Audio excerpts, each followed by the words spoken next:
Hello everyone. In the previous video we have seen how to download a Keil software and install the Keil software. So in this video we will see how to work with Keil software by writing and executing a simple program. So firstly, now to work with Keil software and to write a program for any microcontroller, so either we can write a machine level language, which is a so-called a low level language, which contains either zeros and ones only. It is very difficult to understand by the humans. Or we can write an assembly level language. It is usually also called as a low level language because one who writes the assembly level language should know the complete details and registers details about the CPU, complete and the architecture of any microcontroller. Or we can even write a high level language using C or C++ programming. But in order to write C program to any microcontroller, one should need not to have a idea about the architecture of microcontroller or any hardware. So we can have a compiler. The compiler will going to convert this high level language into a machine level language.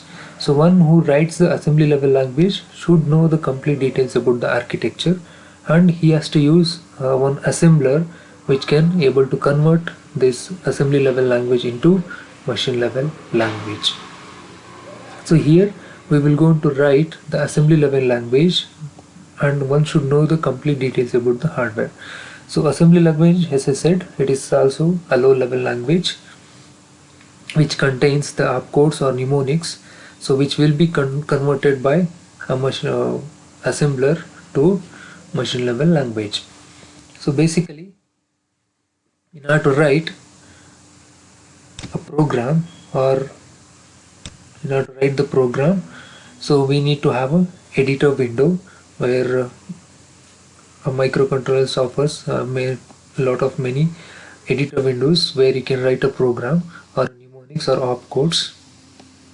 So here, so either you can use a MS-DOS for writing the program, or you can use simple notepad, but the extension of the file should be .asm. So the .asm refers to the assembly level program. Okay, so once you write the program in assembly level language, that has to be fed into the assembler program.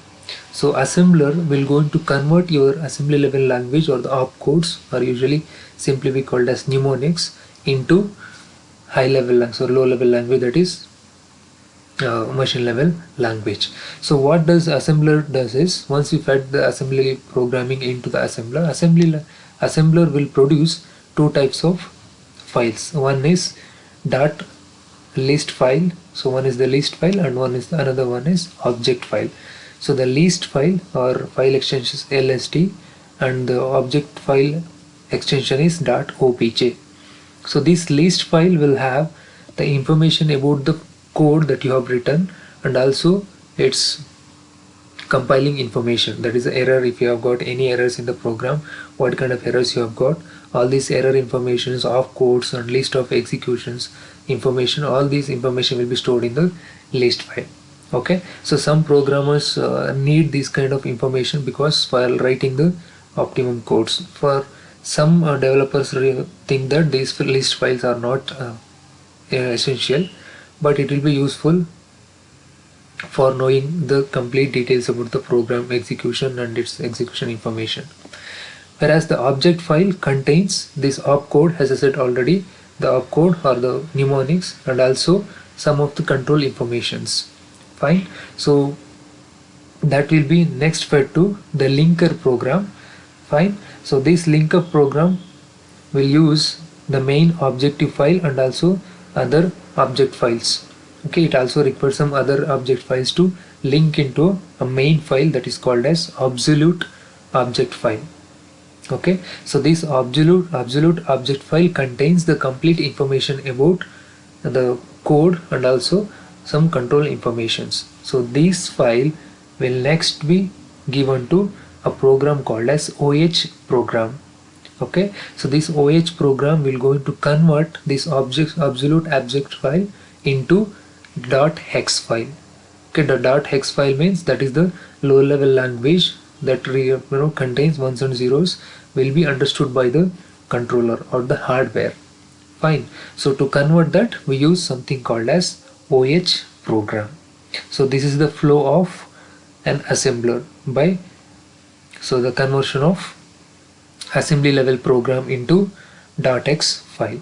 You can use any editor window, maybe a simple notepad can also be used for writing the program, but the file extension should be saved as .asm. This file only will be understood or the detected by the assembler. Here the assembler we are using is the Keil software. Inside that file will be converted to object file. That file will be linked into main object file, that is absolute object file. Then that file will be converted into X file using OH program, and you will always going to dump this X file into the any hardware, any microcontroller hardware, because the hardware understood only ones and zeros, so it has to be converted into X file. Now we will see how to write a program using Keil software.